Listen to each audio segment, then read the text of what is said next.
Alhamdulillah, Masya Allah. Wah, keren banget nih kopinya nih. Minum kopinya kita udah dapat pahala. Kalau kita mengatakan oh nanti aneh kalau udah kaya, nanti ada suatu saat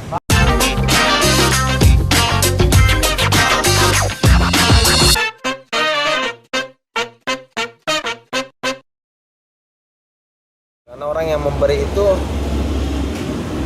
orang yang memberi bukan hanya orang yang kaya, Betul. enggak, tapi harus memiliki sifat dermawan, karim. Iya. Orang yang dermawan, orang yang karim. Ya alhamdulillah ya, ini kafe aja nih, ya.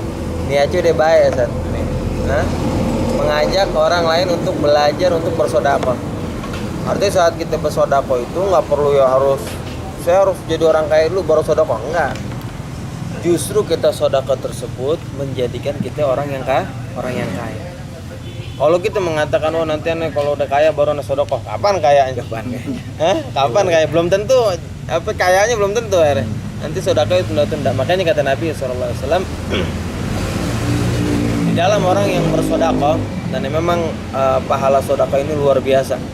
Nanti ada suatu saat yang di situ pahala sedekah udah nggak ada. Iya, akhir zaman manakala Allah limpahkan kepada mereka manusia kekayaan yang melimpah sehingga mereka nggak menerima lagi sedekah dan saat itu udah nggak ada lagi pahala sedekah. Nah kita beruntung nih kalau saat ini masih ada pahala sedekah, masih ada orang yang menerima daripada sedekah. Kata Nabi SAW, mana qasamalun min sadaqatin baliyasdad. Kata Nabi SAW, mana qasamalun, tidaklah berkurang harta yang disedekahkan. Jadi kita saat sedekah itu nggak berkurang. Nggak ada orang yang sering sedekah kemudian jadi orang miskin, nggak ada. Kita cari. Ada orang sedekah, dia orang sedekah banget terus jadi orang, nggak ada orang yang sedekah kemudian jadi orang miskin, itu nggak ada. Karena ini sabdanya Nabi SAW. Karena yang udah pasti akan terjadi, nggak pakai kemungkinan. Kalau udah sabdanya Nabi pasti terjadi dan itu suatu keyakinan kita. Betul Ustaz ya?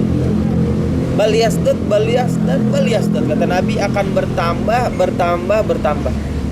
Bahkan Nabi ingin meyakinkan kita lagi dengan kalimat bertambah sekali, bertambah lagi, bertambah kali. Jadi 3 kali lipat. 3 kali Nabi ulangi kata-kata itu. Saking pentingnya kita untuk bersedekah. Jangan kita lihat, wah ini cuma sedikit nih, usah lihat itu, lihat keikhlasannya kita. Ketika kita bersedekah, makanya kita dari dulu kan diajarin. Bahkan waktu sholat Jumat aja, ya hal yang kecil ya. Diajarin kita sama orang tua kita kalau mau sholat Jumat dikasih 1.000. Betul gak? Pernah gak ngalamin kayak gitu ya? Orang tua kalau sholat Jumat nih, alhamdulillah, Masya Allah. Wah, keren banget nih kopinya nih. Ini sih kopi-kopi kelas ini nih. Kelas apa? Yang kopi mahal itu apa namanya? Barista. Wah itu tuh Starbucks. Keren. Tapi bukan cyanida ini. Ini halal. Halal ini. Jadi kita Nabi tidak akan berkurang orang yang harta orang yang bersedekah itu sabda daripada Nabi SAW yang pasti akan terjadi. Jadi kalau kita sering sedekah, makanya dulu waktu kita masih kecil orang tua kita ngasih 1.000 tuh, ini 1.000 buat kelopak di masjid ya kan, kotak amal. Itu pelajaran pendidikan. Makanya seperti sekarang nih di tempat kafe ini, kafe aja mendidik, ya kan? Makanya kita ambil itu kebaikan dari siapapun. Tatkala itu orang mengajak kita kebaikan. Ada orang yang mengajarkan kita kebaikan, misalkan kita pun gak suka sama orangnya tapi itu mengajak kebaikan, ambil kebaikan. Kayak ini nih kafe, kita diajak untuk bersedekah, minum kopinya kita udah dapat pahala, ya kan? Belum kita sedekahnya, tapi kok minum kopi dapat pahala? Iya, saya mengatakan siapa orang yang minum kopi dan kopinya itu masih ada di gusi-gusi, masih menempel, maka malaikat beristighfar untuknya. Makanya kita dianjurin tuh kalau bisa seharilah sekali untuk kita kopi. Ngopi itu sangat dianjurkan dan juga bagus juga untuk jantung. Saya pernah dengar itu orang yang punya penyakit jantung itu bagus minum kopi. Tapi jangan banyak-banyak. Sesuatu yang kalau berlebihan pasti ada penyakitnya. Untuk menyembuhkan segala penyakit bahkan kita sedekah. Itu anjuran daripada baginda Nabi besar Muhammad sallallahu alaihi wasallam. Jadi kita diajarin dari kecil kita untuk sedekah dari hal yang paling kecil, insyaallah dengan sedekah kita udah mudah, tangan kita enteng. Makanya dikatakan di dalam perkataan orang Arab, akhrit ma fi jaib ya'ti kama fil ghaib. Keluarin tuh apa yang ada di kantong, maka akan datang dari hal gaib, itu daripada Allah Subhanahu wa taala. Kalau kita yang lama, duit yang lama kita pegang aja, nggak mungkin beranak. Ya, dan yang baru nggak bakalan datang. Sebab yang lama kita pegang. Tapi kalau kita gampang, saat kita mudah kita lepas harta kita, duit kita, dan itu pun akan gampang Allah memberikan harta kepada kita. Mulai kita kepeduliannya kita sama anak-anak yatim. Seperti tadi kita dengar ya, sumbangan itu akan diberikan kepada anak-anak yatim. Ya Allah, anak yatim anak yang disayang sama Nabi SAW. Jarang orang perhatian sama anak yatim. Kadang orang perhatiannya hanya Muharram saja. Betul gak? Setahun sekali doang. Dikata anak yatim makannya setahun sekali ya. Tapi kan ini alhamdulillah ada perhatian khusus kepada anak yatim, bukan hanya setahun sekali, tapi mereka seminggu sekali. Ya kan, setiap ada rezeki langsung disalurkan kepada anak-anak yatim. Mudah-mudahan ya dengan ngopinya kita, keluarnya harta kita diterima oleh Allah Subhanahu wa taala. Amin ya rabbal alamin. Seperti itu Kang ya. Bersyukur pada Allah di malam Sayyidul Ayyam ini dan di bulan yang sangat mulia ini kita berkumpul dalam rangka ngobrol perkara iman, ngobrol perkara ihsan, ngobrol perkara Islam, dan ngobrol perkara infak.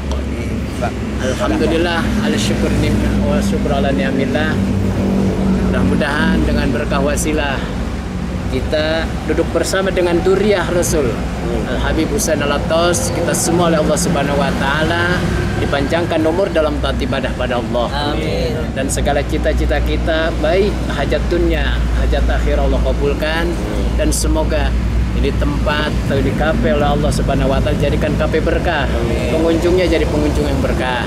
Dan kita semua mendapatkan keberkahan dunia dan akhirah dengan berkah daripada niat daripada didirikan dan diadakannya atau dibukanya ini kafe dengan niat yakni lillahi ta'ala walir rasul, lillah billah walir rasul wabir rasul.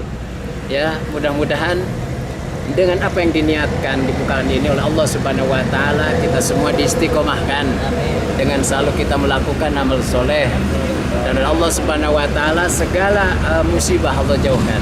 Karena kenapa? Tadi telah disampaikan oleh Habiban al-Mahbub tentang bagaimana fadilah dan keutamaan daripada sedekah. Di mana sedekah ini para jamaah yang dirahmati Allah Subhanahu wa taala, para rekan-rekan dan kawan-kawan daripada Dengopi, asik. Bahasanya apa nih Bib? Begitu banyak ilmu ya yang kita serap, walaupun singkat ini banyak sekali ibaratnya manfaat yang telah disampaikan oleh Habiban al-Mahbub. Ya mudah-mudahan dengan apa yang diniatkan dari lubuk hati yang paling dalam oleh Kang Godel dan Kang Asep ya, oleh Allah Subhanahu wa taala ini bisa menjadi percontohan bagi kita semua. Amin. Bagaimana begitu indahnya berbagi, dan pas Allah ya kita yakin akan Allah jauhi segala kesulitan kalau sudah berniat seperti apa yang telah dipaparkan tadi. Jauh dari bala, jauh dari musibah, dan yakin akan Allah berikan keuntungan dunia dan keuntungan akhirat. Jadi itu saja dari saya ya, walaupun singkat, saya kira cukup dari Habib tadi juga. Mudah-mudahan itu menjadi daripada motivasi untuk diri saya umumnya bagi kita sekalian, agar kita selalu berbuat kebaikan dalam segala hal, dalam situasi dan kondisi apapun. Karena sedekah itu hadirin sekalian tidak mampu dengan harta, dengan tenaga. Tenaga tidak ada dengan pemikiran, hadirin sekalian. Hatta telunjuk jari dan jempol bisa jadi sedekah. Mana sedekahnya? Centang channel YouTube-nya. Jangan lupa subscribe. Apa channel YouTube-nya? Like and comment. Resort Sujud Official. Mudah-mudahan Allah berikan keberkahan oleh kita semua. Assalamualaikum warahmatullahi wabarakatuh. Waalaikumsalam.